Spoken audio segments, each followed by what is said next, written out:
They say desperation makes you do crazy things. I never believed that until the day a stranger called and offered me a deal I couldn't refuse.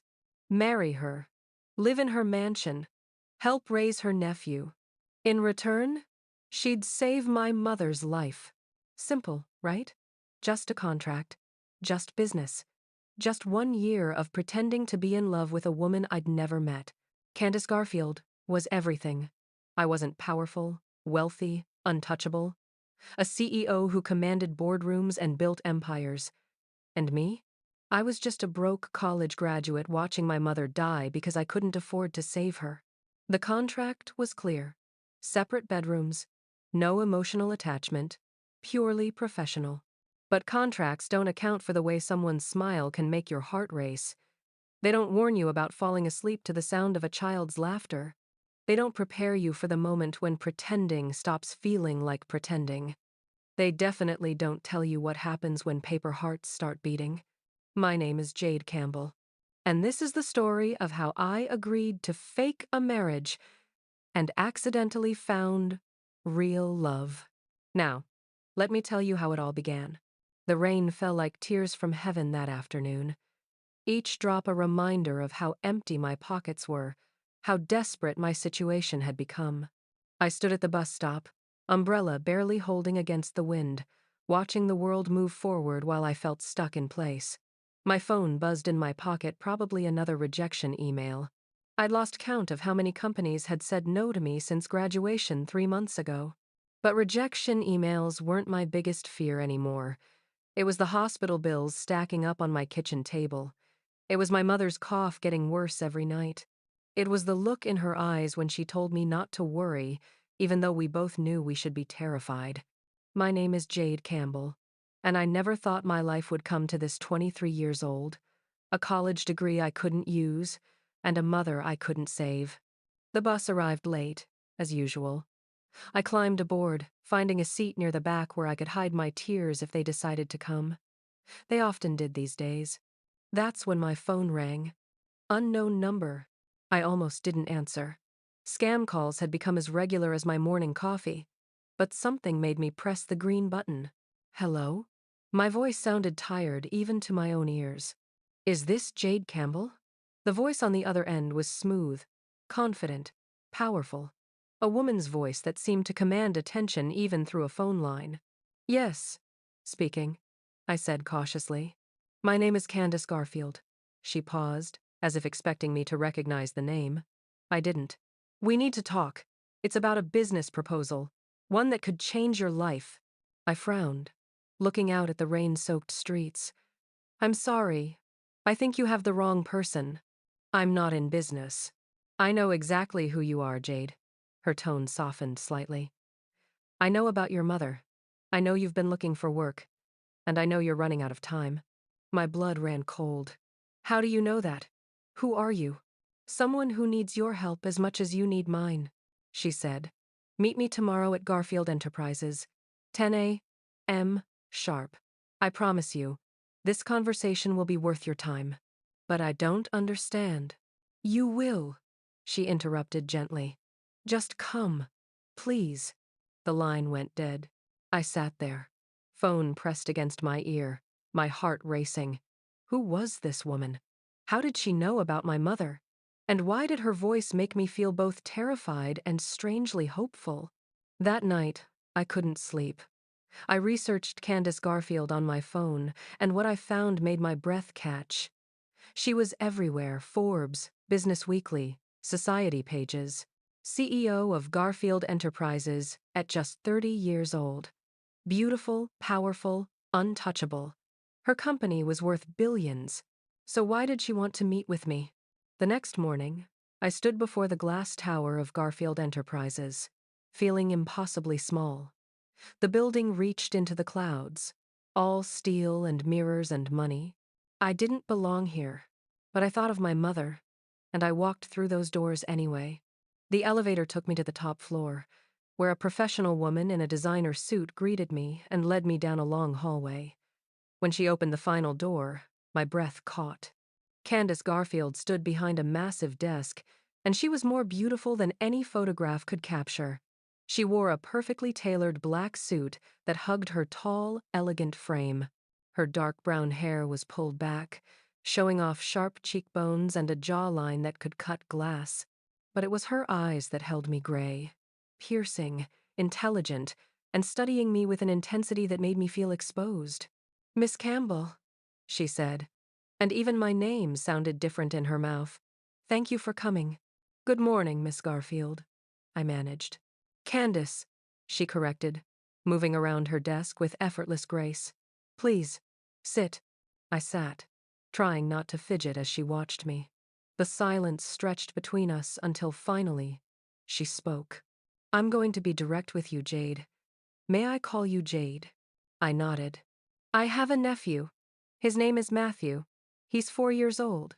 Her voice softened when she said his name. "My brother and his wife died in a car accident 6 months ago. Matthew is all I have left of my family." "I'm so sorry," I said quietly. "And I meant it." She nodded. "I want to become his legal guardian. I want to give him a home, a family, stability. But the courts have concerns about my lifestyle. I work constantly. I'm single. And she paused. "I'm a woman who prefers the company of other women.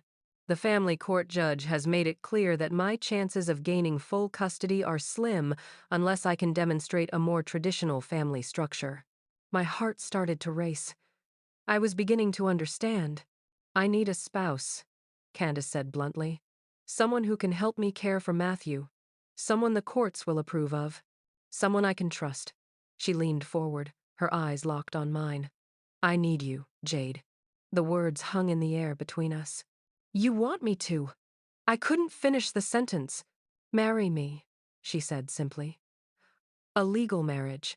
A contract for 1 year. You would live in my home, help care for Matthew, and appear with me at necessary public events. In return, I will pay for all of your mother's medical expenses, treatment, medication, the best doctor's money can buy. I'll also provide you with a monthly salary." I stared at her, my mind reeling. This couldn't be real. "Why me?" I whispered. She pulled out a folder. Inside was information about me, school records, job applications, recommendation letters. "You graduated with honors. Your professors say you're hardworking, compassionate, and responsible.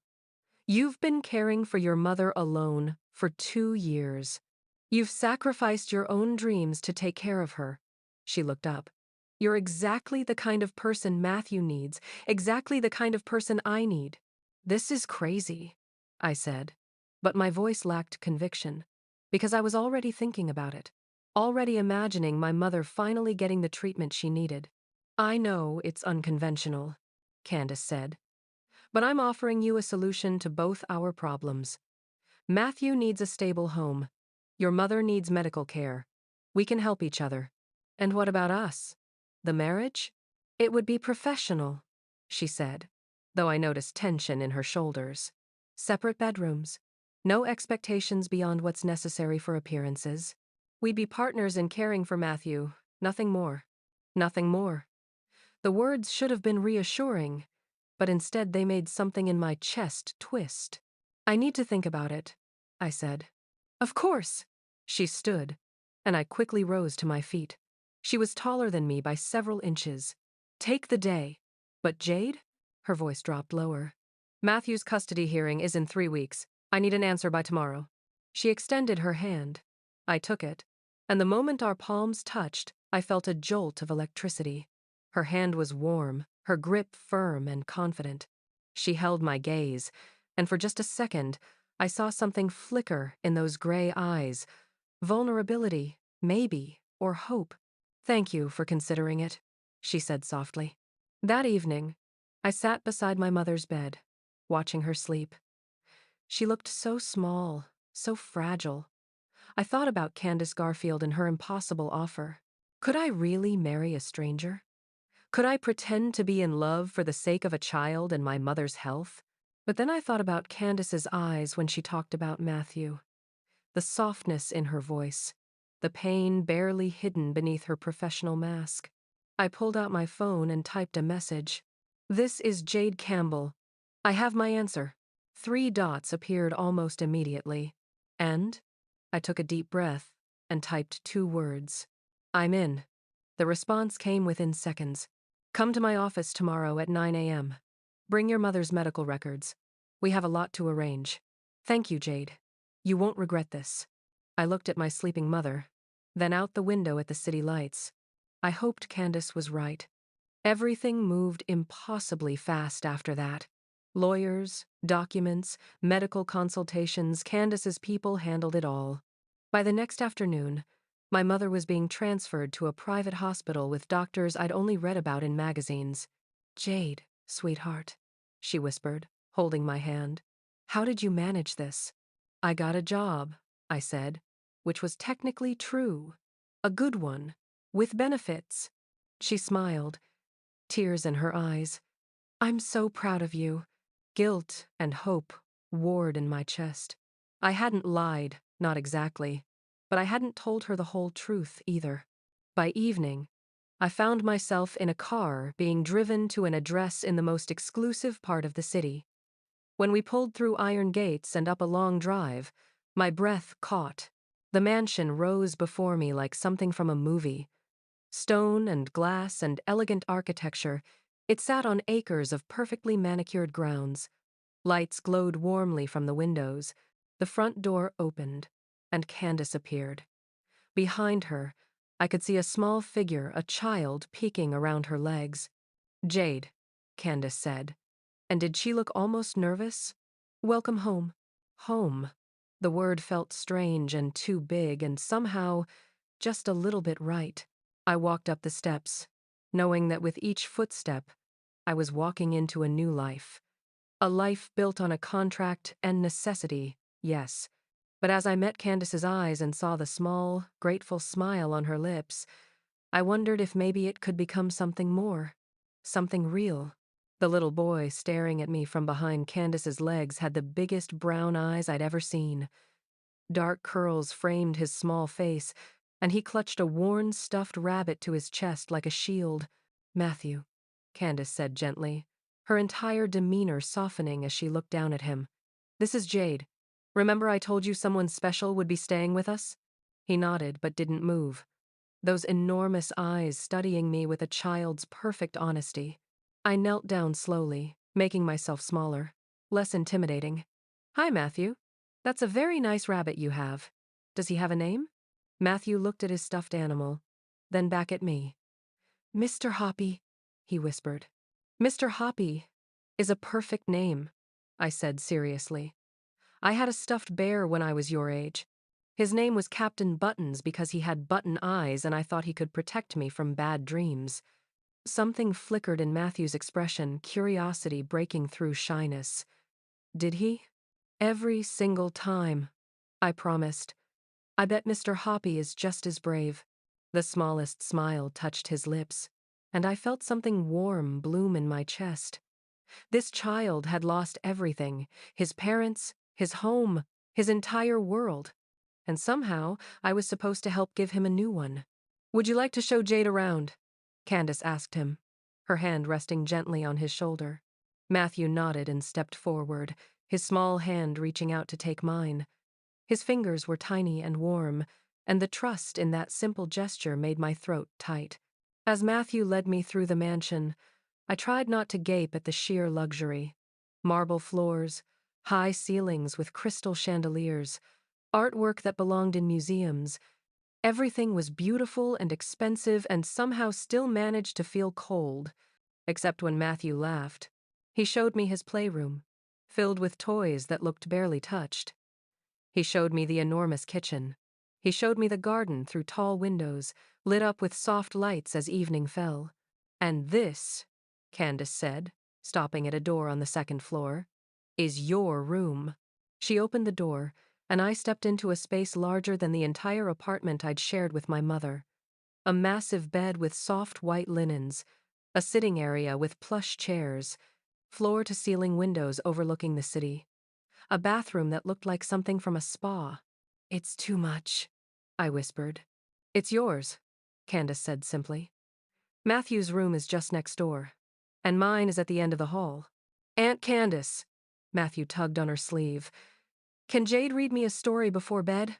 Candace looked at me, a question in her eyes. Was I ready for this? I smiled at Matthew. I would love to. An hour later, I sat on the edge of Matthew's bed, reading from a picture book about a brave little mouse. Matthew was curled up beside me, Mr. Hoppy tucked under his arm, his eyes growing heavy. Jade? He murmured sleepily. Yes, sweetheart? Are you going to stay forever? My heart clenched.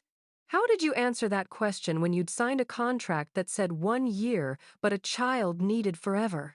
I'm going to stay as long as you need me, I said softly, smoothing his dark curls back. Is that okay? He nodded, his eyes drifting closed. I like you. You're nice. I like you too, I whispered. By the time I finished the story, he was asleep, breathing softly. I sat there for a moment, just watching him. This innocent child who'd been through so much deserved better than a fake family built on contracts. He deserved real love. When I finally stood and turned toward the door, I gasped. Candace was standing there, leaning against the doorframe, watching us. She'd changed out of her suit into a simple sweater and dark pants, her hair loose around her shoulders. How long have you been there? I whispered. Long enough. She straightened, her eyes on Matthew's sleeping form. He hasn't let anyone read to him since. She trailed off. But I understood. Since his parents died. We stepped out into the hallway, pulling the door almost closed behind us. You're good with him, Candace said quietly. Natural. He's easy to love, I replied, and meant it. She looked at me then, really looked at me, and something passed between us, understanding, maybe, or the beginning of something neither of us was ready to name. You must be exhausted, she said finally. Get some rest. Tomorrow we'll go over schedules, routines, what Matthew needs, and, she hesitated, we'll talk about the wedding. The wedding! Right. Because we were getting married. In less than 2 weeks, according to the lawyers. Candace, I said, and she paused, turning back. Thank you. For my mother. For trusting me with Matthew. Thank you, she said softly. For saying yes when you had every reason to say no. She walked away then, leaving me standing in the hallway of a house that was supposed to be my home now. The next 2 weeks were a blur of schedules, routines, and structure. Candace worked long hours, leaving early and often coming home after Matthew was asleep. But even in her absence, her presence filled the house. Notes left on the kitchen counter, fresh flowers appearing in my room. The way Matthew talked about Aunt Candace with such obvious adoration. I fell into a routine with Matthew. Breakfast together, playing in the garden, reading stories, teaching him to draw. He was bright and curious and slowly coming out of his shell. Sometimes I'd catch him staring at nothing, his little face sad, and I'd know he was thinking about his parents. Those moments broke my heart. But there were good moments, too. His laughter when I made silly faces.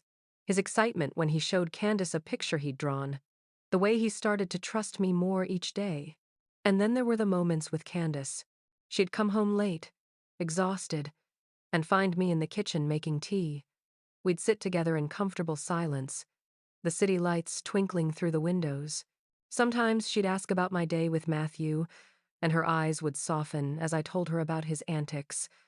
Sometimes she'd tell me about her work, the stress, the pressure, and I'd listen. We were becoming something. Not quite friends, not quite strangers anymore. Something in between.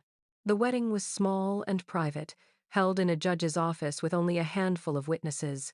Candace's lawyer, my mother, and Matthew, who held the rings without really understanding what was happening. I wore a simple cream dress. Candace wore a tailored suit in soft gray that made her eyes look like silver. When we stood before the judge and repeated our vows, my hands trembled in hers. I, Candace Garfield, take you, Jade Campbell.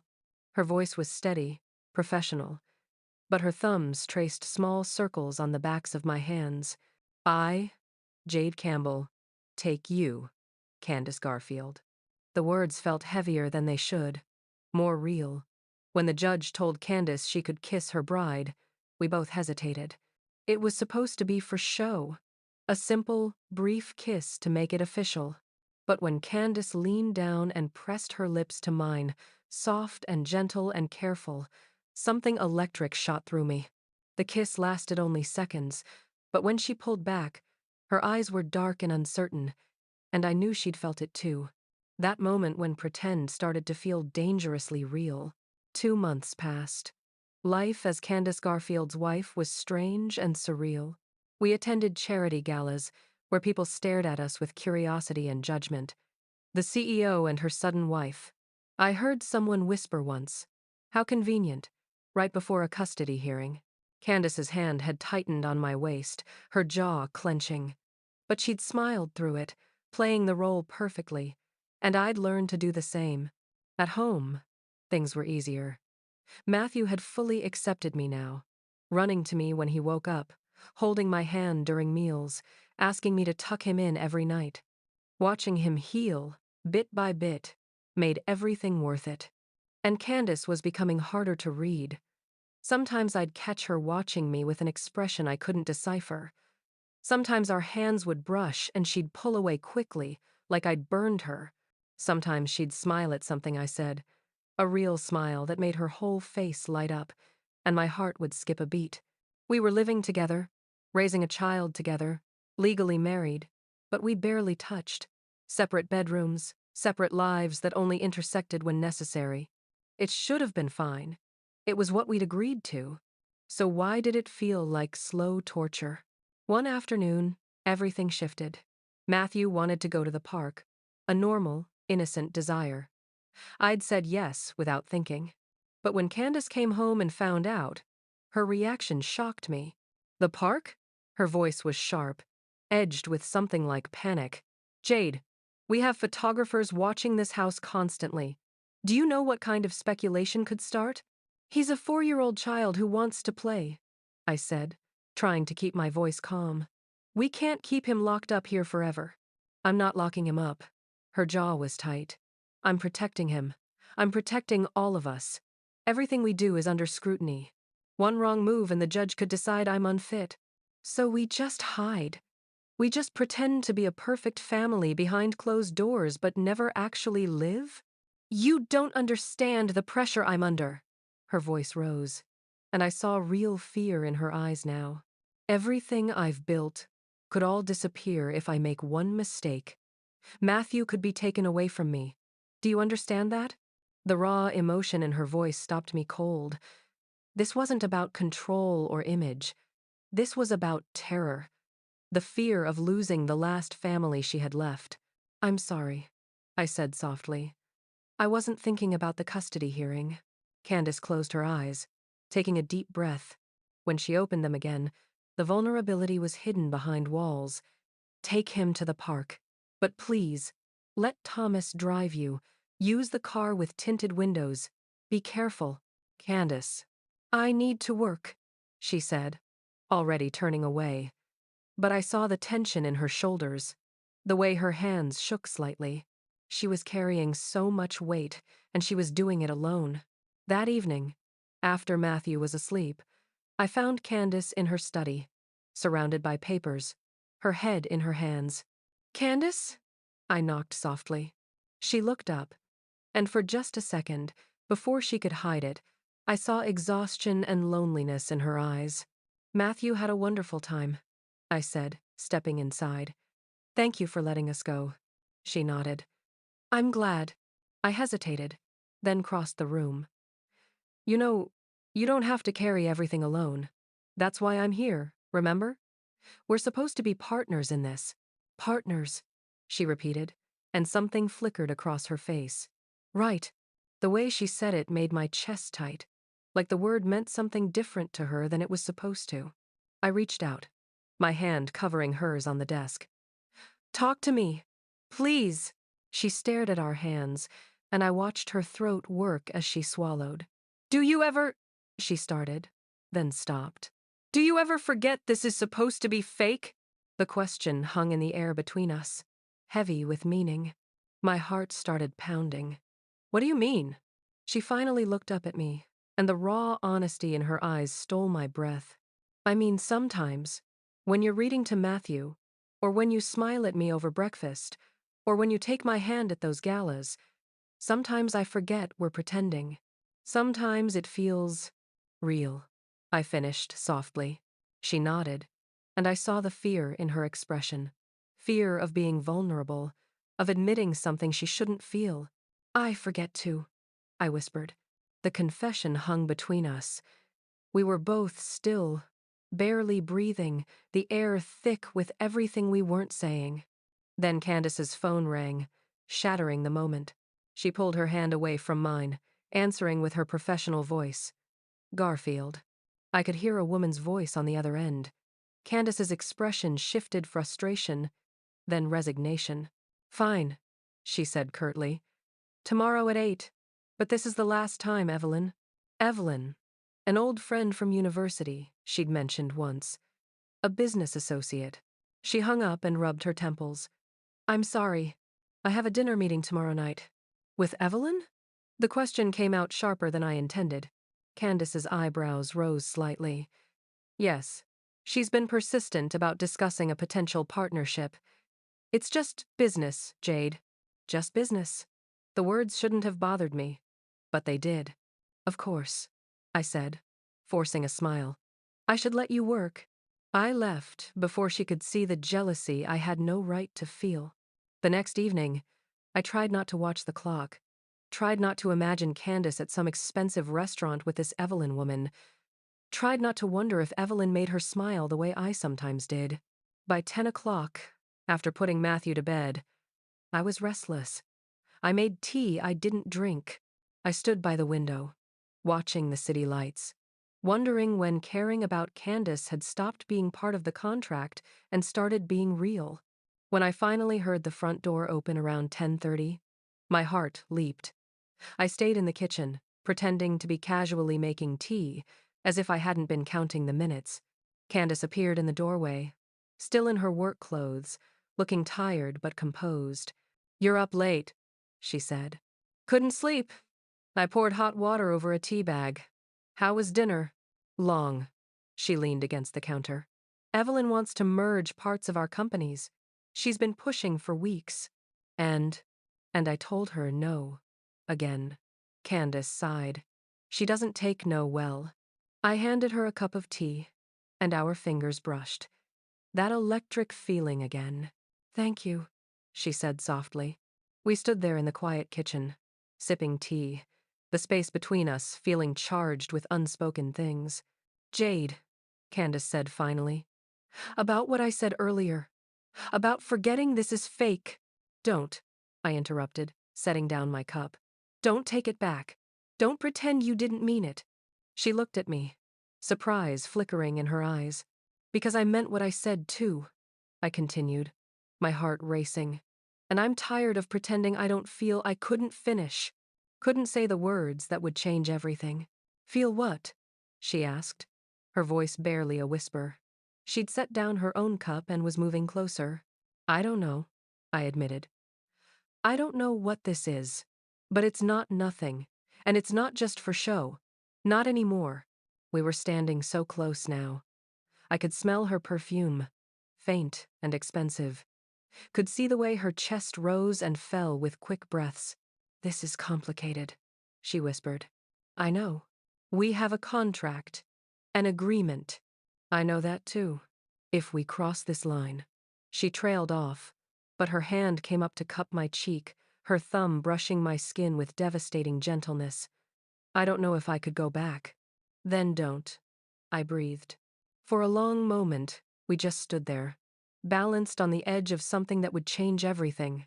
Her eyes searched mine, asking a question.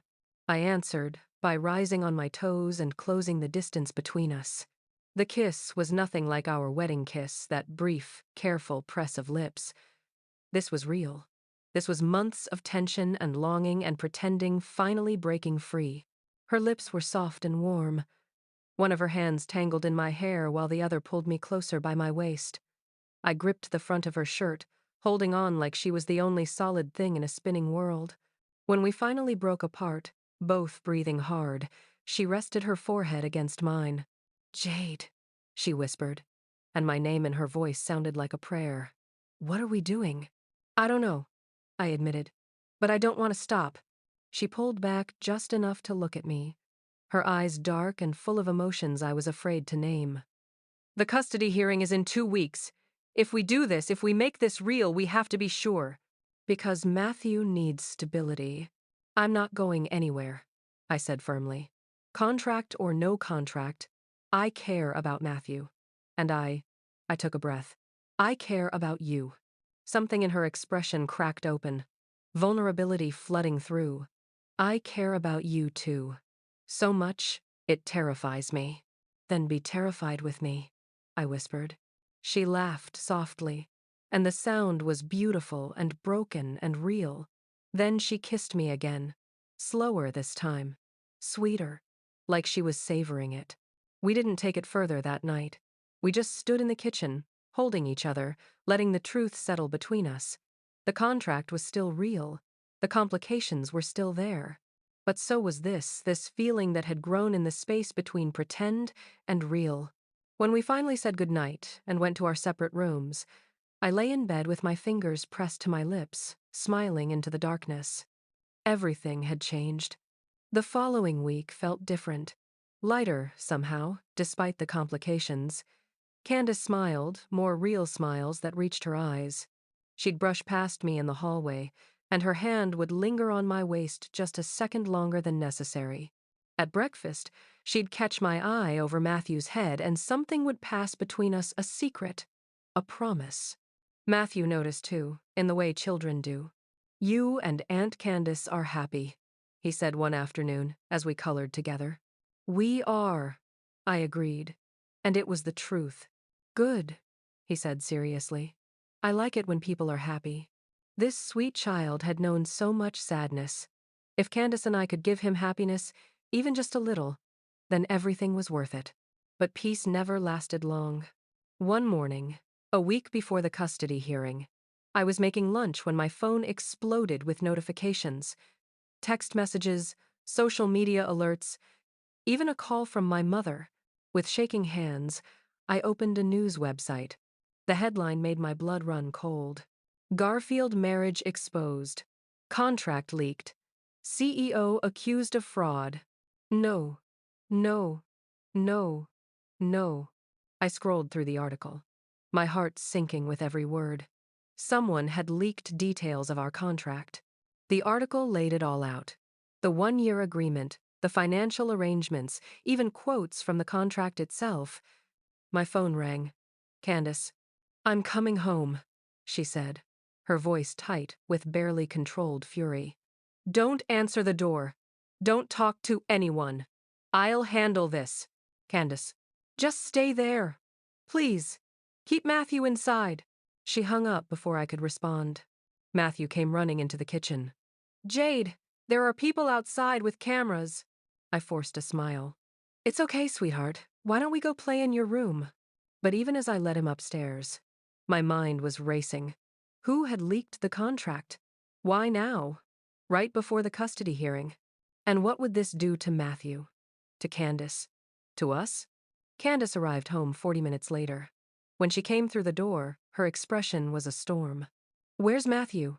she asked. "Napping." I gave him lunch and read him 3 stories. He finally fell asleep. She nodded, then sagged against the wall, the composed CEO mask cracking. "This is a disaster." I went to her, taking her cold hands in mine. "We'll fix it." She laughed, but it was bitter. "How? The whole world now knows our marriage was a contract. The judge will see this. I'm going to lose him, Jade. I'm going to lose Matthew." "No," I said firmly, gripping her hands tighter. "No, you're not. We're not going to let that happen." "How can you be so sure?" "Because I know you. I know how much you love Matthew. And I know that what started as a contract became real somewhere along the way. The judge won't care about that. Then we make them care." An idea was forming, wild and terrifying. "We tell the truth. All of it." Candace stared at me. "What? We hold a press conference. We admit, yes, it started as a contract. But we also tell them what happened after. How we became a family. How we. I took a breath. How we fell in love. The words hung between us. We'd admitted caring about each other, but love that was bigger, scarier. Jade, Candace whispered. I love you, I said. And saying it out loud felt like jumping off a cliff. I don't know when it happened, but it's real, Candace. What we have is real. And if we stand in front of those cameras and tell them that honestly, openly, maybe they'll see it too. Tears spilled down her cheeks. You love me? Yes, I said simply. I love you. I love Matthew. I love this family we've built. And I'm willing to stand in front of the whole world and say it. She pulled me into her arms, holding me so tightly I could barely breathe. I love you too, she whispered against my hair. God, Jade, I love you so much. We stood there, holding each other, while outside the reporters waited. Okay, Candace said finally. We do the press conference. Together. We tell them everything. She kissed me then, and it tasted like salt from tears and something sweeter hope. The press conference was scheduled for the next afternoon. Candace's PR team worked through the night, though Candace insisted we wouldn't use a script. This had to be real, honest, from the heart. When the time came, we sat behind a table in a hotel ballroom, cameras and reporters packed in so tightly I could barely breathe. Candace and I held hands on top of the table where everyone could see. The room was loud with questions until Candace leaned forward to the microphone. Thank you all for coming, she said, her voice steady and clear. Yes, my marriage to Jade began as a legal arrangement. I needed to demonstrate a stable home for my nephew. Jade needed financial help for her mother. We entered into a contract. The room erupted in murmurs. But here's what the leaked documents don't show, Candace continued, her voice softening. They don't show the first time Matthew smiled at Jade. They don't show how she turned our house into a home. She turned to look at me, and the love in her eyes was so clear. They don't show the moment I realized I'd fallen in love with her, Candace said. The room exploded with camera flashes and shouted questions, but Candace just kept looking at me. My turn, I said, leaning toward my microphone. The room quieted. When I agreed to this arrangement, I was desperate. My mother was dying. I had no hope. Candace offered me a way out, and I took it. I took a breath. But you can't live with someone, care for a child together, build a life together, and not feel something. I watched Candace put Matthew first in everything. I saw the woman behind the CEO, and I fell in love with her. Candace's eyes were shimmering with tears. So yes, I continued. Our marriage started as a contract, but it's not fake. What we have is real. Matthew is our son. This is our family, and I choose them. Every day, I choose them. The room exploded again, but I barely heard it. Candace was kissing me, right there in front of everyone. When we finally pulled apart, she whispered, I love you. I love you too, I whispered back. 3 days later, we sat in the courtroom for the custody hearing. The judge reviewed everything, the contract, the press conference, letters about Matthew's progress, testimony about our family. The opposing lawyer painted us as frauds, as manipulators. I watched Candace's jaw tighten with each accusation, her hand gripping mine. Finally, it was our turn to speak. Candace stood and addressed the judge. Your Honor, I won't pretend our marriage began conventionally, but Matthew has thrived in our care. He's happy, healthy, loved. If you take him from us now, you'll be taking away the only stability he's found since losing his parents. Then the judge looked at me. Mrs. Garfield, would you like to add anything? I stood, my legs shaking. Your Honor, you can't pay someone to love a child. You can't contract someone to care when he has nightmares, or to celebrate when he learns something new. I love that little boy like he's mine. And I love Candace. We're not a traditional family, but we're a real family. And Matthew deserves to stay with people who love him that much. The judge was quiet for a long moment. Finally, He looked up. What matters is the well-being of the child, he said. The evidence shows that Matthew has flourished under your care. Yes, this marriage began unconventionally, but I see no evidence that the home is unstable. Hope surged in my chest. Therefore, I'm granting full custody to Candace Garfield. With Jade Garfield recognized as legal co-parent, the gavel came down. We'd won. Candace made a sound half sob, half laugh, and pulled me into her arms. We held each other, crying and laughing and shaking with relief. When we were allowed to see Matthew, he ran to us, and we both knelt down to catch him. "Are we going home?" he asked. "Yes, baby," Candace said, kissing his forehead. "We're all going home. Together." "Forever?" he asked. "Forever," I promised. 6 months later, life had settled into something beautifully ordinary. Matthew started kindergarten. My mother had finished her treatment and was healthy. Candace had cut back her hours to be more present. And us? We were learning how to be married for real. One evening, after putting Matthew to bed, Candace found me on the balcony overlooking the garden. "Hey," she said softly, wrapping her arms around me from behind. I leaned back into her embrace. "Hey yourself." "I was thinking about how different my life was a year ago," she murmured.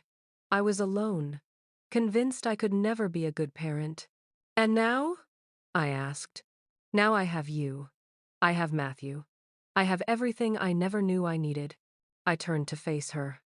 "I never knew I could be this happy." She kissed me, slow and sweet and full of promise. When we pulled apart, she reached into her pocket and pulled out a small box. My heart skipped.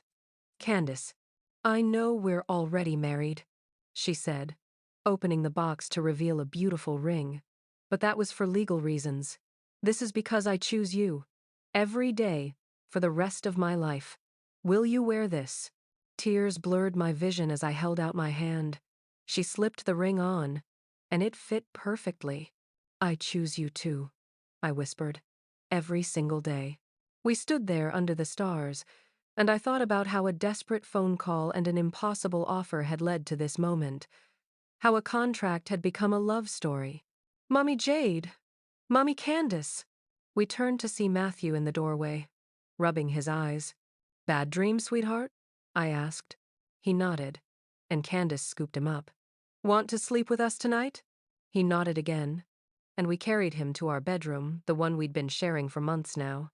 We settled into bed, Matthew between us, safe and loved. Within minutes, he was asleep again. Candace reached across him to take my hand, our rings catching the light. "This is everything," she whispered. I looked at her, this powerful, beautiful woman who'd become my entire world. I looked at Matthew, learning to love again. I thought about the journey that had brought us together. "Yes," I whispered back. "This is everything." And as I drifted off to sleep, surrounded by the people I loved most, I realized something profound. Sometimes the best love stories don't start with love at all. Sometimes they start with desperation and contracts and impossible arrangements. Sometimes they start with two people who need each other for all the wrong reasons and discover they want each other for all the right ones. Sometimes paper hearts become real. And when they do, they beat stronger than anything else in the world. If this story touched your heart, please show some love by hitting that like button. It helps us share more beautiful love stories like Jade and Candace's journey. Don't forget to subscribe so you never miss our next emotional romance. We have so many more stories about love that defies expectations, breaks boundaries, and proves that sometimes the most unexpected connections become the most beautiful ones. Drop a comment below and tell us, would you have signed the contract? Have you ever taken a leap of faith for love? We read every comment and love hearing your thoughts. Share this story with someone who believes in second chances, unexpected love, or anyone who needs a reminder that family isn't always about blood, it's about the people who choose to stay. Thank you for being part of our community. Thank you for supporting love in all its forms. Until next time, keep loving beyond the rules.